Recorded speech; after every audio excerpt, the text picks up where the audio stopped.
ደግሞ እሷ ፊት ለፊት ቁጭ ብዬ እሷ ማውራትና ማግኘት አልፈልግም። ለምን ናቲ? የሞኝ ጥያቄ አትጠይቀኝ። ይልቅ ባይሆን እሷን አንድ ጥያቄ ጠይቅልኝ። እሺ ምንድን ነው? ጥሩ። ወንድምሽ ወንጀለኛ ነው።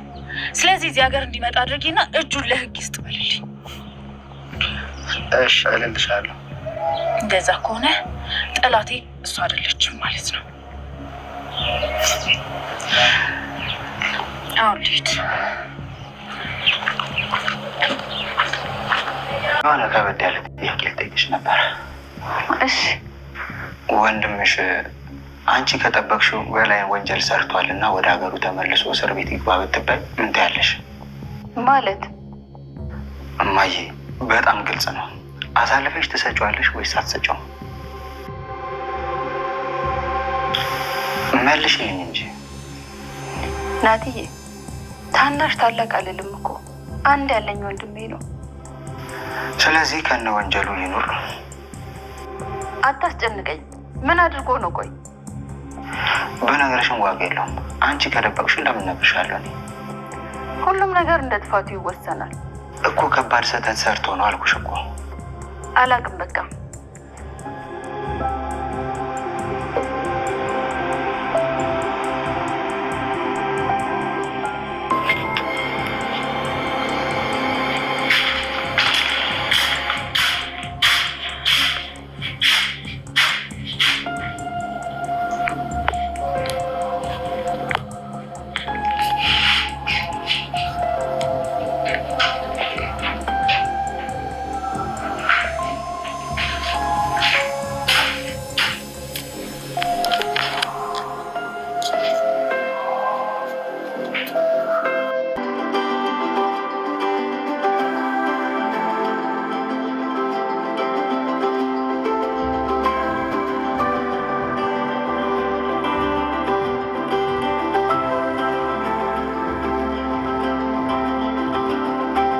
ቤቲ ናቲን አስጠነቀቀችው። ምክንያቱም አሁን ላይ አለምዬ እሷ እንድትጠይቀኝ ሳይሆን እኔ የምጠይቃት ነገር አለ፣ ግን ደግሞ እሷን ማግኘት አልፈልግም ብላ ነበር። ምክንያቱም ያው አለምዬ ማለት ነው ቤቲን በድጋሚ ለማግኘት ፈልጋ ነበረ።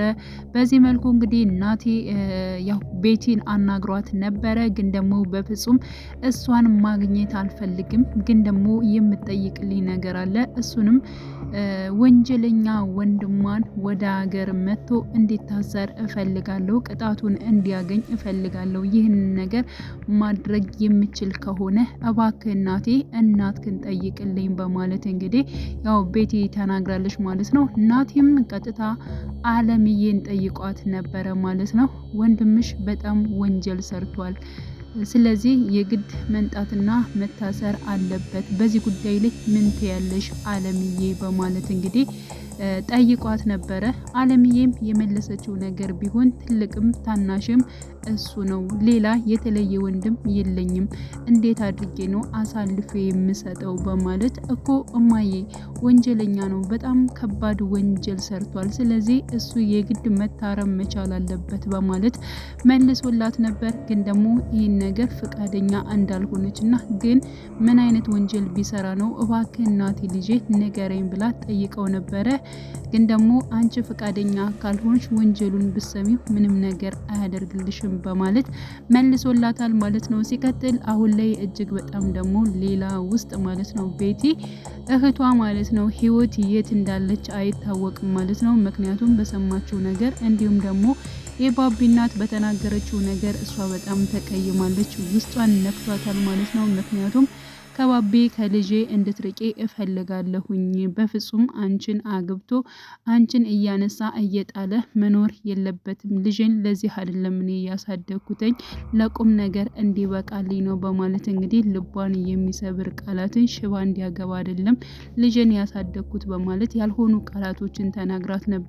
በዚህ መልኩ ለማንም አልተናገረችም ማለት ነው። ህይወት ለምንድን ነው እየከፋሽ ቢላትም ባቢ ማለት ነው። ምክንያቱም ፊቷ ተቀያይሮ ስለነበር ምንድነው የተፈጠረው ነገር የዋልሽው ከኔ ጋር ነው ማንን አግኝተሽ ነበር ቢላት ራሱ ማለት ነው እሷ ግን ምንም ነገር እንዳልሆነችና ነገሩን ለማንም ያለ መንገር በራሷ እዘዋልሽ ማለት ነው። ሲቀጥል ቤቲንም ጠይቃት ነበረ። ቤቲ ለምንድነው ያኮረብሽው ምን ሆኖሽ ነው በማለት ያው ህይወትን ስጠይቃት ያው ለቤቲ ምንም ነገር የመለሰችላት ወይንም ደግሞ የነገረችላት ነገር የለም። እኔ መራመድ እፈልጋለሁኝ ህክምናው ይጀምራል ትኛለሽ ግን ደግሞ እስካሁን ምንም ነገር የለም። እባክሽን እህቴ እኔ ከማንም በታች መሆን አልፈልግም። ሽባነሽ እየተባልኩ እየተሰደብኩኝ እኔ በፍጹም መኖር አልፈልግም። ሌላ ቦታ ሽባ ነው የሚሉኝ። ስለዚህ እባክሽን እንድራመድ እርጅኝ በማለት እንግዲህ እህቷን አናግራታለች። ማን ነው እንደዚህ ያናገረሽ? ማን ነውስ እንደዚህ የተናገረሽ? እባክሽን ንገሪኝ በማለት እንግዲህ ቤቲ ያው መልሳ እሷንም ብትጠይቃት እጅግ በጣም ተናዳ ስለነበር ቤቲን በንዴት ነበረ ውጭልኝ ብላ ያስወጣቻት ማለት ነው። እና ህይወት ላይ አሁን ላይ በነገራችን ላይ ያው ባቢን ስላገኘች ወይንም ደግሞ ባቢ አጠገቧ ላይ በነበረበት ሰዓት እጅግ በጣም ደስተኛ ነበረች። ግን ደግሞ አሁን ላይ ማለት ነው የባቢ እናት እንዳስጠነቀቀቻት ያው ለሽንት ወጣ ሲል ስልኩ በድንገት ሲጠራ ራሷ ህይወት አንስተው ነበረ።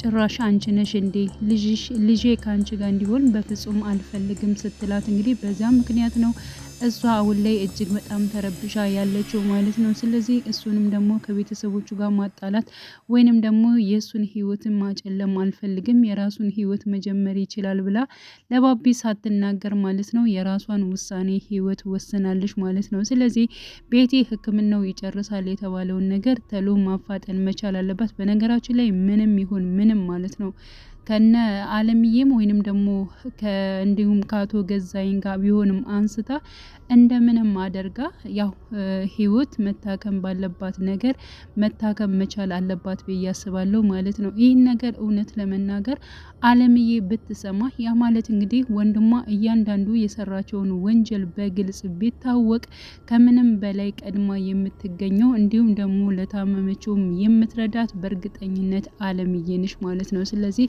በግልጽ አድርገው ቢናገሩ አሊያም ደግሞ ያላትን በሙሉ ንብረት እንኳን ይብን የምትከራከርበትን ያንን እንኳን አንስታ ወስዳ ማለት ነው በእርግጠኝነት እህቷንም የምታሳክማት ይሆናል ብዬ አስባለሁ። ምክንያቱም ከወንጀል ጋር ብዙም አትተባበርም። ይህን ያደረገችው በፊት ስላላወቀች ነው ማለት ነው። ስለዚህ በግልጽ ናቲ አለምዬ ያደረገችውን ወይንም ደግሞ ቤቲ ምንድነው ከእማዬ ጋር ያላት ችግር ያለውን ነገር ያን ሁሉ መፍታት ይቻላል ማለት ነው። ምክንያቱም ያው አለምዬ ቀጥታ ወደና አቶ ገዛኝ ቤት በመሄድ አንቺ ቆይ ለምንድን ነው እሺ እሱን እንኳን አቶ ገዛኝን ወስደሽዋል፣ እንዲሁም ንብረቴን ሁሉ ነገሬን ወስደሽዋል፣ ለምንድን ነው ከዛ በበለጠ መልኩ ደግሞ እንደዚህ የምትንጠጭ እያለቻት እንግዲህ ቤቲን ስትናገር ነበረ ማለት ነውና ቤቲ ደግሞ ያው በጣም ተናዳለች፣ ተበሳጭታለች ማለት ነው። አለምዬን ስታይ ሁልጊዜ እንደተበሳጨች ነው ከደረሰባትና ከሆነባት ነገር አንጻር ነው ማለት ነው። ወንጀለኛን አሳስራ በሷ ምክንያት ወንጀለኛ ተፈቶ እንደፈለገ ወደ ውጭ እየኖረ የሷ ህይወት የልጅነቷ ህይወትና እንዲሁም ደግሞ የእህቷን ህይወት አጨልሞት የቀረው ማለት ነው። የአለምዬ ወንድም አለምዬን ስታስታውስ አለምዬ በር ከፍላ ስለ አስወጣችሁ ብቻ እጅግ በጣም እየተናደደች እየተበሳጨች ትገኛለች ማለት ነው። ሲቀጥል አቶ ገዛኝ ለምንድን ነው ግን ይሄን ያክል የተበሳጨሽው በማለት እንግዲህ ቤቲን ራሱ ሲጠይቃት ነበረ። የሆነ ቂም ያለብሽ እስከሚመስል ድረስ እኮ ነው፣ እንደውም እሷ አለምዬ ላንቺ ባለ ውለታሽ ነች በማለት በጣም ብዙ ጌጣጌጦችን አልመዟን እንዲሁም ደግሞ ወርቋን በሙሉ እኮ አንቺ ነው የወሰድሽው፣ ግን ደግሞ ይሄን ያክል እሷ ምንም የተናገረችው ነገር የለም። ስለዚህ አንቺ ለምንድን ነው በማለት እንግዲህ ያው ቤቲን ጠይቋት ከልጅነት ህይወትና ከወርቅ ማን ነው የሚበልጥ የሚል ጥያቄ አቶ ገዛኸኝን ጠይቀው ነበር። እንዴ የልጅነት ህይወት ነው በማለት አቶ ገዛኸኝ መልሷል እኮ እኔም እሱን ያልኩት ምንም ነገር አይመዛዘንም በማለት እንግዲህ አሁን ላይ እጅግ በጣም ብዙ ነገሮችን ለአለምዬ ዋጋ እያስከፈለቻት ትገኛለች ማለት ማለት ነው ቤቲ። ሲቀጥል አቶ ገዛኝና እንዲሁም ደግሞ አለምዬ ያወሩበት ጉዳይ አለ። እሱ ምንድነው? ስለ ንብረት ጉዳይ ነው። በልጅነቴ የሰራሁትን ሁሉ ንብረቴን መካፈል እፈልጋለሁ፣ የኔ የሆነን ነገር መውሰድ እፈልጋለሁ የሚል ነገር ነበር ያነሳችው። ግን ደግሞ በዚህ መልኩ ፍጥጥ ባለ ቤት ድረስ በመንጣት እነሱ ሊገሉሽ እየፈለጉሽ፣ አንቺ እንደዚህ መንጣት በፍጹም አልነበረብሽም እማዬ፣ ለምንድነው እንደዚህ ያደረግሽው እያለ ሲናገር የነበረው ናቲም እንዲሁም ማለት ነው እኔ የራሴን የሰራውበትን የልጅነቴን ጉልበቴን የጨረስኩበትን ንብረቴን ነው የፈለኩኝ፣ ናቲ እባክህን ተወኝ በማለት እንግዲህ እሽማዬ ቁጭ ብላችሁ አውሩ እስኪ ለማንኛውም በማለት አቶ ገዛኝና እንዲሁም ደግሞ አለምዬ ቁጭ ብለው አወርተው ነበረ። እያንዳንዱ ንብረቴን መካፈል እፈልጋለሁ፣ የኔ የሆነ ነገሮች በሙሉ እወስዳለሁ። ሲቀጥል ደግሞ በእርግጠኝነት ይህን ነገር የማታደርግ ከሆነ እያንዳንዱን የማውቃቸውን በነፍስ ግድያ መልኩም ማለት ነው መረጃዎችን ሰብስቤ ለፖሊስ ነው የማወስደው፣ እንዲሁም አሳስርሃለሁ በማለት እንግዲህ ለአቶ ገዛኝ ስትናገር ነበር። አቶ ገዛኝ ደግሞ አንቺና ልሽን በአንድ ማቃብር ነው የምገላችሁ፣ አሳያችኋለሁ እያለ እየፎከረ ይገኛል ማለት ነው። እሱን ወደፊት የምናይ ይሆናል ብላለች። አለምዬም ግን ደግሞ ሳትቀድመኝ እቀድማለሁ፣ እርግጠኛ ነኝ እስር ቤት ገና ወረውራለሁ፣ እያንዳንዱ ማስረጃዎችን ሰብስቤ እስር ቤት እወረውርሃለሁ ብላለች ማለት ነው። እና ያው ከዚያ አንጻር ማለት ነው አሁን ላይ እንግዲህ ትሁትና እንዲሁም ደግሞ ናቲ የሆነ የመራራቅንትን ባህሪ እየታየባቸው ነው ያሉት። በዚያ ምክንያት ደግሞ ናቲ በጣም እጥረት እያደረገ ይገኛል። እውነት ለመናገር በጣም ጎበዝ ነውና ምንም ነገር በተፈጠረ ኮሽ ባለ ሰዓት ያልሆነ ነገሮች በተፈጠረ ሰዓት የኔና ያንቺ ፍቅር ምንም አይነት ነገር የመደብዘዝ ባህሪ መኖር የለበትም። ትሁት በቃ እኔና አንቺ በጣም ነው የምንዋደደው፣ በጣም ነው የምንፋቀረው። ሲቀጥል ደግሞ ከዚህ ቤት የምትወጭበትን ነገሮች በሙሉ መታገል እፈልጋለሁ፣ ከነገ ጀምሮ ከአቶ ገዛኝ ቤት ትወጫለሽ በማለት እንግዲህ ናቲም ሲናገር ነበረ። ምክንያቱም እንደፈለገ በነጻነት ትሁትን እያገኛት ስላልሆነ ከዛ ቤት እንድትወጭና እንደልባችን አብረን የምንኖርበትን ነገሮችን እናመቻቻለን ብሏል።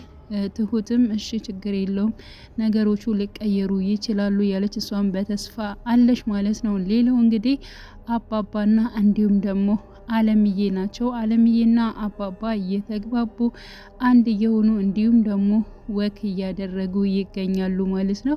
ሁለታቸው በጣም እየተቀራረቡ ነው። አንድ ላይ በመሆናቸው እጅግ በጣም ደስተኛ ናቸው ማለት ነው። አባባም አይታ ነው የማናቀው ፈገግታ እጅግ በጣም ሲያሳይ አይተናል ማለት ነው። በዚህ የተደሰታችሁ አለምዬና እንዲሁም ደግሞ አባባ አንድ በመሆናቸውን እየተደሰታችሁ እስኪ ሀሳብ አስተያየታችሁን በኮሜንት ላይ አስቀምጡ። ሁለታቸውን አንድነትና አብሮነት የምትደግፉ በሙሉ ሀሳብ አስተያየታችሁን በኮሜንት ማስቀመጫው ላይ ማስቀመጥ ትችላላችሁ ማለት ነው። ሌላው እንግዲህ ቤቲ በእርግጠኝነት ከትንሹም ትንሽ እየተረጋጋሽ መታለች። ምክንያቱም ወንጀለኛው ይንጣ፣ ወንጀለኛው እንደዚህ ይበል ከተባለ በእርግጠኝነት ማለት ነው ያው ነገሮችን በንግግር የሚፈቱ ይመስለኛል ብዬ አስባለሁ። እንግዲህ ቀጣይ ፓርት ማለት ነው አብረን ሁላችንም በጉጉት የምንጠብቀው ይሆናል። የቤቲ አካሄድ ግን እጅጉን በጣም ያስፈራል። ምክንያቱም እናት የሚፈራው ነገር ነው አለምዬን እንድትጎዳ ስላልፈለገ፣ ስለዚህ ያው ቤቲ ያልሆነ ውሳኔ ውስጥ ደርሳለች ከሚል አንጻር በዛ ነው እንግዲህ እንትን ያለው። ቀጣዩን ፓርት እንግዲህ ምን ሊፈጠር ይችላል የሚለውን ማለት ነው ሁላችንም በጉጉት የምንጠብቀው ይሆናል። ውድ ቻናሌ ተከታታዮች ቤተሰቦች በያላችሁበት ሰላማችሁ ይብዛል። ለቤቴ አዲስ የሆናችሁ የደውል ምልክቱን በመጫን ቤተሰብ የሆኑ ነባር ቤተሰቦችም ስለምታበረታቱኝ እጅግ በጣም አመሰግናለሁ። መልካም ጊዜ ተመኘውላችሁ።